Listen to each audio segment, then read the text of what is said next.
नमस्कार दोस्तों, एक बार फिर से आपका स्वागत है आर के मौर्य कॉमर्स क्लासेज में। मैं शुरू करने जा रहा हूं फाइनेंशियल मैनेजमेंट। फाइनेंशियल मैनेजमेंट में आपको meaning, nature, scope, goals, finance function के बारे में पढ़ना पड़ेगा। आपको सबसे पहले याद रखना है फाइनेंशियल मैनेजमेंट में फाइनेंस के बारे में जानकारी होनी चाहिए। फाइनेंस को हिंदी में कहते हैं वित्त।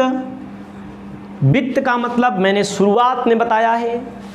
वित्त का मतलब फाइनेंस का मतलब, फाइनेंस का मतलब होता है कैश से, फाइनेंस का मतलब होता है धन से, फाइनेंस का मतलब होता है जब हम किसी बिजनेस को स्थापित कर रहे हैं तो उसको चलाने के लिए पैसे की ज़रूरत पड़ेगी, कैपिटल की ज़रूरत पड़ेगी, जिसे हम क्या कहेंगे, फाइनेंस, वित्त। जिस प्रकार हमें जीवित रहने के लिए हमारे शरीर में रक्त का संचार होना ज़रूरी है, ब्लड जो है, ब्लड का सर्कुलेशन होना ज़रूरी है, उसी प्रकार बिजनेस को करने के लिए फाइनेंस की ज़रूरत पड़ती है।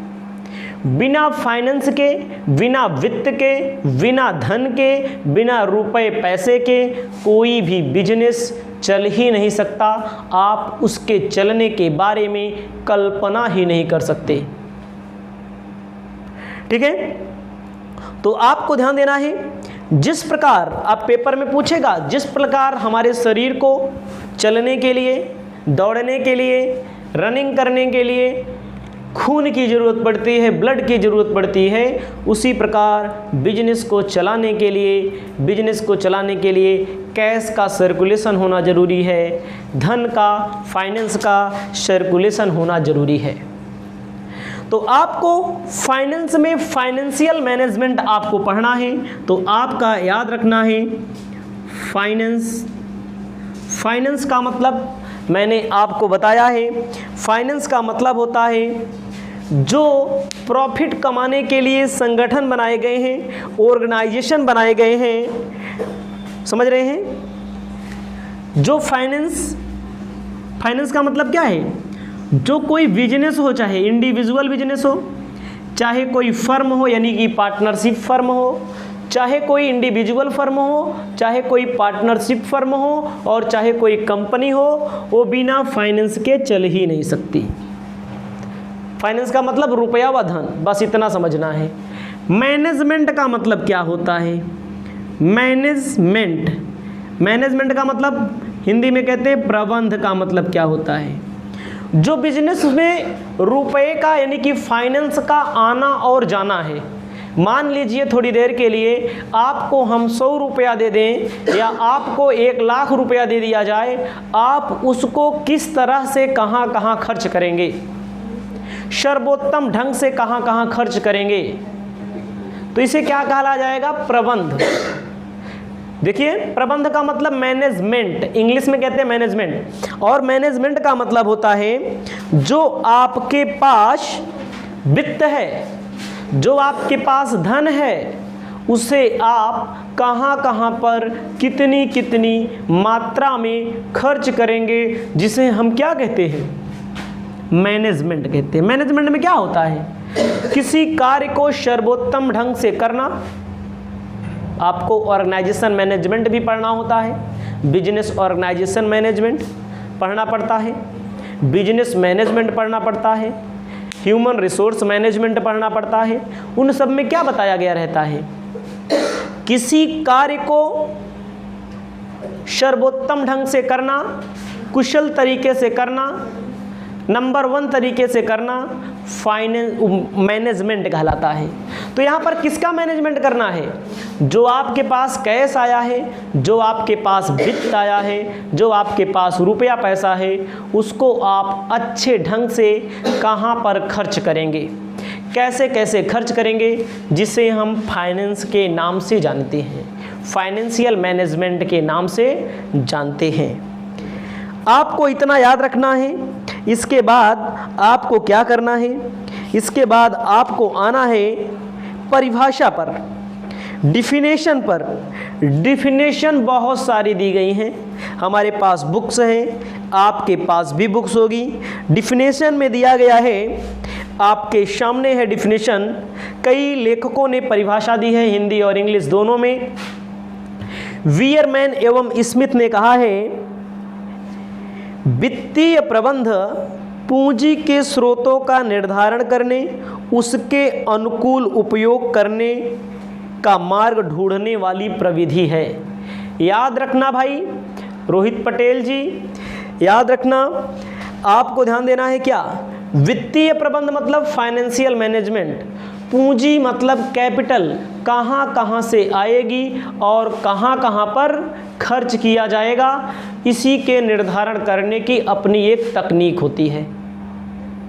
एक बार फिर से समझिए, इंग्लिश में क्या दिया गया है, financial management is a technique of determining source of capital and finding the way optimum utilization. मतलब कि सोर्स ऑफ मनी, मैंने आपको पीछे जो बताया, शेयर से पैसा लिया जाएगा, डिबेंचर से पैसा लिया जाएगा, बॉन्ड से पैसा लिया जाएगा, ठीक है। उसी के बाद आपको खर्च उसका कहाँ कहाँ करना है, इसी के बारे में आपको निर्धारण करना पड़ेगा। हार्वर्ड एवं उपटन ने क्या कहा है, वित्तीय प्रबंध से आशय नियोजन एवं नियंत्रण कार्यों को वित्त कार्य पर लागू करना। Financial management is the application of planning and control function to the finance function. मतलब होता है कि जो पैसा लिया जाएगा उसकी प्लानिंग कैसे की जाएगी, उसको खर्च कहाँ कहाँ पर किया जाएगा, इसके बारे में बताया गया है। आगे आपको ध्यान देना है, बहुत सारी परिभाषाएं दी गई हैं, तो यही आपको इतना रखना है, फाइनेंस कहाँ कहाँ से इकट्ठा किया जाएगा और कहाँ कहाँ पर खर्च किया जाएगा, कैसे कैसे मात्रा में, ताकि कभी कम ना पड़े, ताकि कभी कोई दिक्कतों का सामना ना करना पड़े। इसके बाद आपको ध्यान देना है, हमारे सामने बुक्स है, बुक्स में बहुत सारे टॉपिक्स दिए हुए हैं। हम इन टॉपिक्स को पहले लिखते हैं, उसके बाद हम आपको समझाते हैं, आप भी अपने कॉपी में लिखेंगे। आपके सामने मैंने लिख दिया है इंग्लिश और हिंदी दोनों में, वित्तीय प्रबंध की प्रकृति। प्रकृति मतलब होता है नेचर, क्या नेचर है इसका, कैरेक्टर इसका क्या है, इसके बारे में मैंने लिख दिया है अच्छे से। इसको आपको अपनी कॉपी में लिखना पड़ेगा। पहला मैंने लिखा है एंड, ध्यान दीजिएगा, indispensable organ of business management. Business management जो होता है व्यवसाय का, बिजनेस का एक अभिन्न अंग है।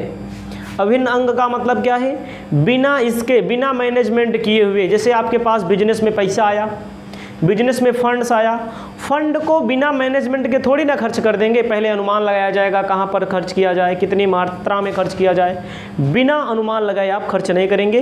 तो यहाँ पर भी मैनेजमेंट का काम होता है। अगला है कॉन्टिन्यूअस एडमिनिस्ट्रेटिव फंक्शन।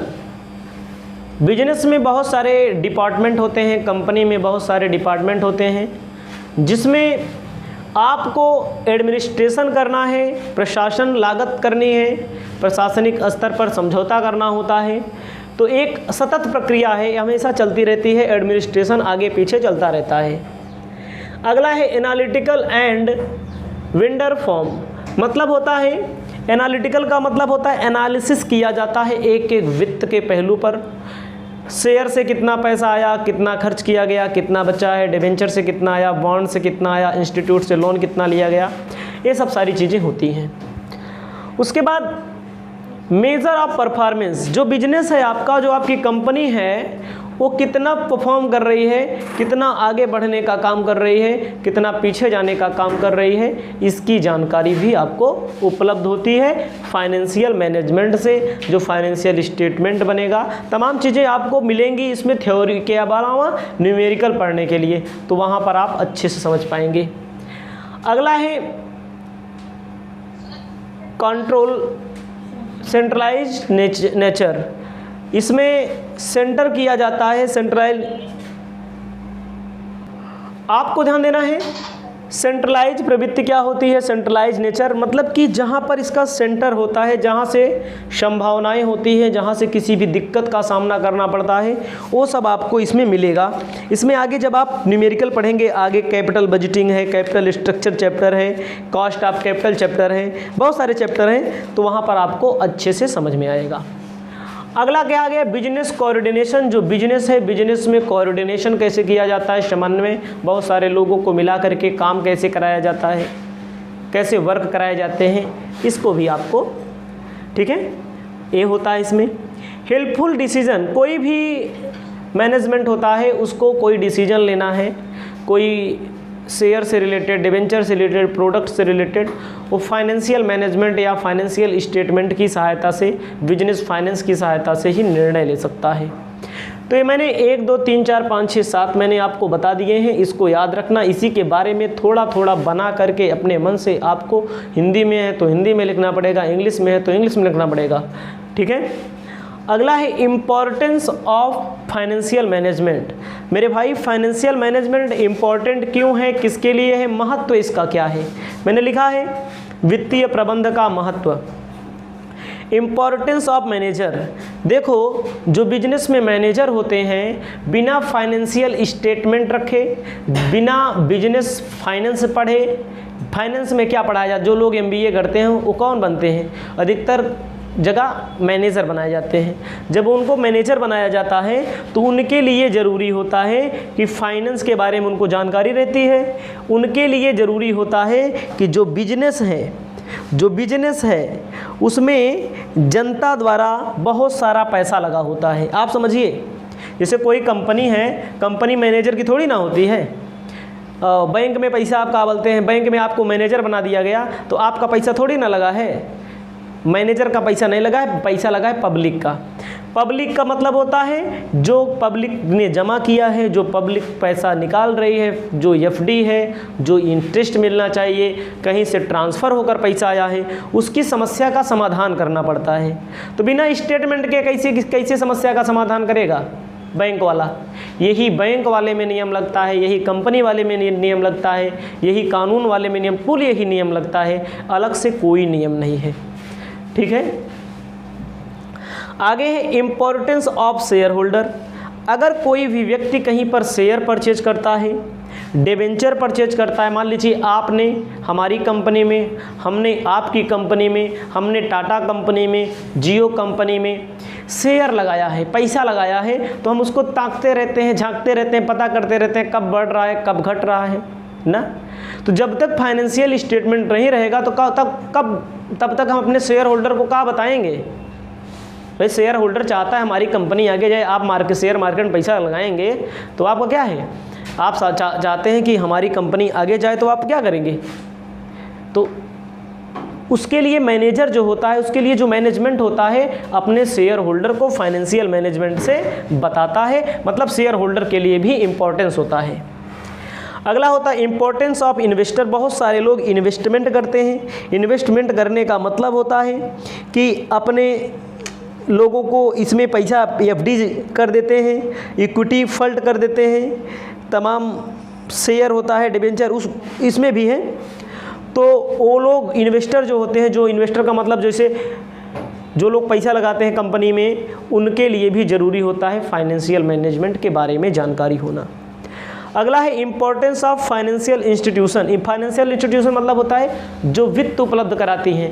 जैसे आपका कोई व्यवसाय है, वित्त कौन उपलब्ध कराएगी, पैसा कौन उपलब्ध कराएगी? ICICI बैंक उपलब्ध कराती है, HDFC बैंक उपलब्द कराती है, मुथूट फाइनेंस है, और कौन है, इंडसइंड बैंक है, बहुत सारी बैंकें होती हैं, बड़ी बड़ी बैंकें होती हैं। वो लोग पैसे, एक्सिस बैंक है ना, एक्सिस बैंक है, वो भी पैसा उपलब्ध कराती है। उसे बोलते हैं वित्तीय संस्था, जो ज़्यादातर पैसा उपलब्ध कराने का काम करती है व्यापारियों को। उसके लिए फाइनेंशियल मैनेजमेंट जरूरी होता है, कि फाइनेंशियल मैनेजमेंट यानी कि फाइनेंशियल स्टेटमेंट देख करके ही पैसा देती है। Importance of agriculture sector. Importance of employ. जो लोग एम्प्लॉय काम कर रहे हैं, जो एग्रीकल्चर सेक्टर में लोग काम कर रहे हैं, वो लोग भी देखते रहते हैं कि कौन से कंपनी का शेयर बढ़ रहा है, किस कंपनी में अपना सामान बेचें। एग्रीकल्चर मतलब गेहूँ चावल नहीं आता, बहुत सारे प्रोडक्ट पैदा किए जाते हैं। ठीक है, एम्प्लॉय सोचता है कि कंपनी हमारी आगे जाए, हमारी भी आमदनी बढ़े, हमारा भी शेयर बढ़े, हमारा भी वो बढ़े, डीए हमको मिले, इंटरटेनमेंट अलाउंस हमको मिले, हमको सैलरी मिले, कमीशन मिले, बहुत सारी सुविधाओं का आभास वो भी करता है। तो ये आपको इतना अपनी कॉपी में लिख लेना है। अपनी कॉपी में लिख लेंगे तो आपके लिए याद रहेगा, कुछ ना कुछ आप अपने पेपर में लिख कर आएंगे। इसके बाद हम आपको बताने जा रहे हैं जो होता है organisation financial function, organisation financial function के बारे में। इससे पहले आप अपने कॉपी में लिख लेंगे।